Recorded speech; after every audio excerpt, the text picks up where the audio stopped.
I've been trying to sleep, but I'm lying around. Can't seem to turn the master volume down.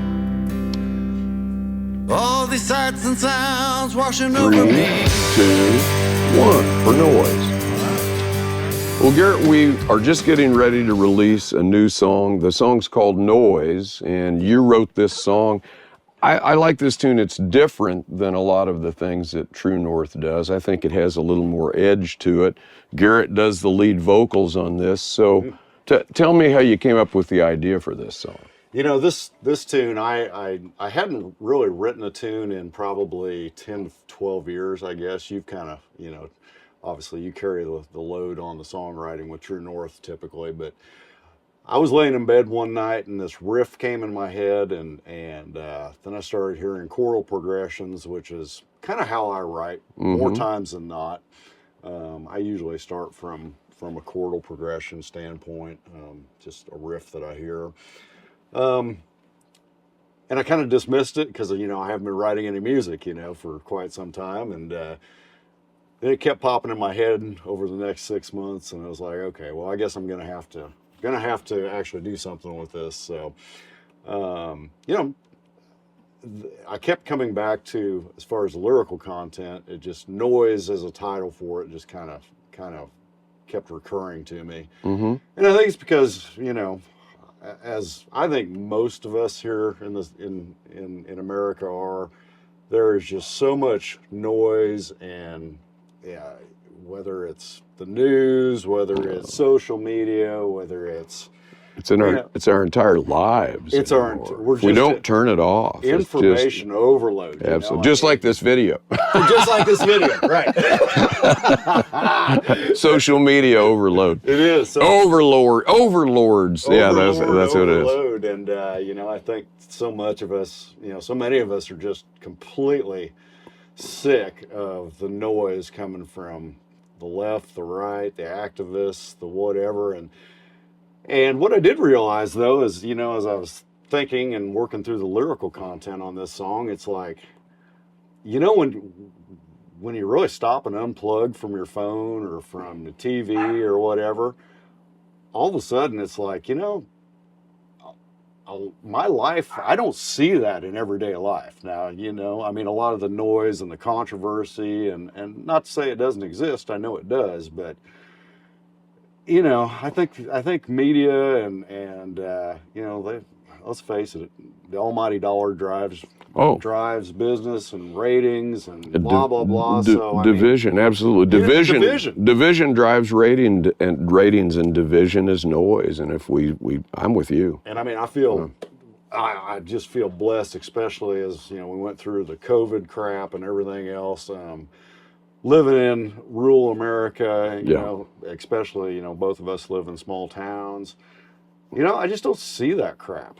Yeah, I don't, on a daily basis, I don't see that. And we kind of fairly quickly went on with our lives as much as we could. Yeah. So, you know, and you helped and contributed obviously with the lyrical content on a few lines, and it's like. Did I? You did. Okay, good deal. I didn't remember. That's good.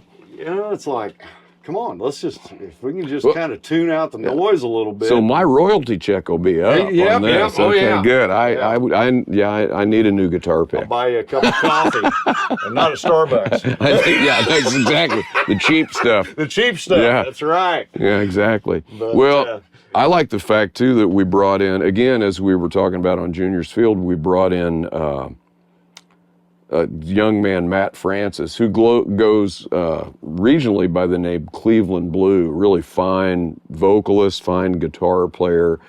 And Matt brought an edge to the guitar that he plays a style of guitar that is not what I do at all. Right, or I. And I like the fact that, again, that we're not afraid to bring that into the song. That's what this song needed.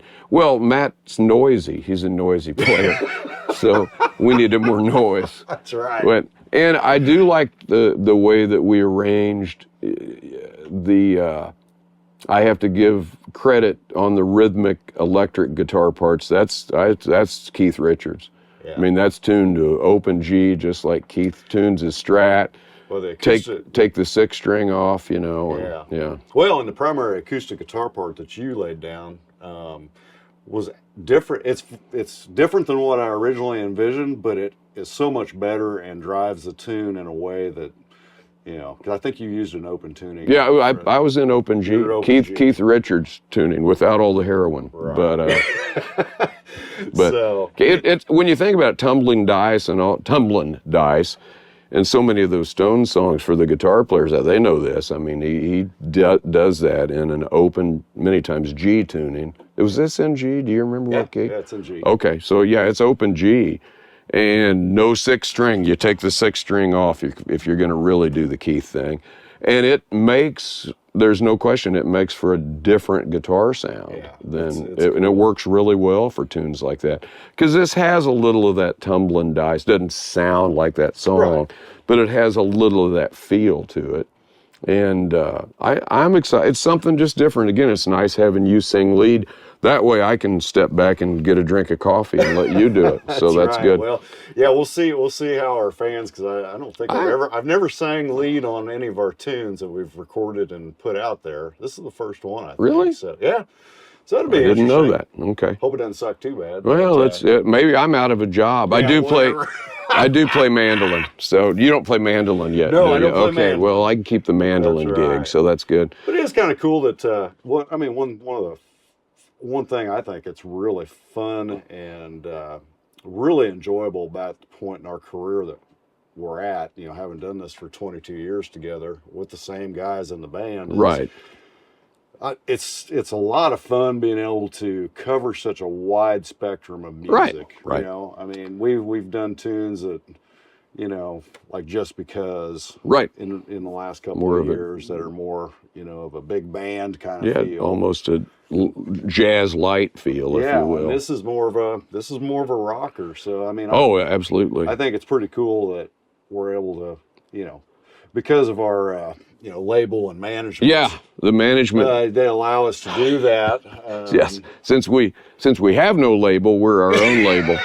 And Dave, management-wise, Dave, for his counsel, doesn't. I think he shakes his head, but he knows we're going to do what we do anyway. Well, so he's fine with that. And the agencies and that book us and things, I think they expect us to just do what we do. Well, sure. I think that one of the things I'd say, Noise is a good example of that. That if you said, what have I been proud about what we've done besides just having a lot of fun and giving our friends an excuse to go out and drink a beer and have a night out and forget about rent and forget about whatever worries them. To me, that's still the biggest thing. And the same for me. Oh, that's what last night's gig was at. I mean, I have a blessed life, so I don't worry about a lot. But if I'm just saying I go home or go out to gig and any of that stuff that was at home, or if it's just a stressful day, you forget all about that, and this makes that go away. But I think that's one of the beauties with the new technology, that it allows us, having our own recording studios, allow us to do things that if labels were controlling this, let's face it, if we were on Round, and I like Rounder a lot, but I'm just picking on them. If we were on Rounder, they wouldn't let us. No. They wouldn't pay for us to record Noise. We'd still record it. No, but I think that they would I think go. Labels and big music business execs, they want their artists in a box. Right. You know? Right. And I It's understand money. the reasons. It's money. Mean, they make money. You know, Kenny Chesney sold a lot of albums, and a lot of his stuff is still in that same box. And I'm not knocking. No, Kenny. I we love Kenny Chesney. No, you know, we like lots of different things, but that's how the industry works. No question. And so we're very fortunate in a lot of ways. Right. We have no restrictions. That our royalty check doesn't change. You know? It stays huge. Big, you know. I'm still checking the mailbox. I'm driving a really nice bicycle because of it. So yeah, exactly. So and it's not paid for. So that's okay. Yeah, you got a loan. I've got a loan. I make bike payments. You know, but it is titanium, so it's good. So, but Huffy. Noise is coming out, and when's the release date on Noise? Noise comes out June 6th on Spotify and all the streaming platforms. So we're really excited about that. And once again, I'll give a big shout out to Cleveland Blue, my buddy who his electric guitar part really helped shape that tune and drive it in a direction that just really brought it together. And So, he's available. His as a solo act, he plays a lot throughout the region. Cleveland Blue. he's not real attractive. He's not. But, I mean, he's a good player. He's got a decent voice He's too. got a good voice. It's kind of like what's that show, the Masked Singer? If he Yeah, he usually, you know what? He usually if does he could come that. out in a bunny outfit, I'm going to suggest that. He to him. usually If he he could come out usually in a does bunny that. outfit, I'm telling you what, he's got something. He really has a. I think he has a unique voice. That's what I'd say. Oh, it's unique. Yeah, it's unique. No, he's is talented. he's very talented. He knows 4 chords, so he must be a jazz player. So 3.5. Okay. okay, Yeah, that's good. okay. Is that okay? Do we need to change anything or just leave it like it is?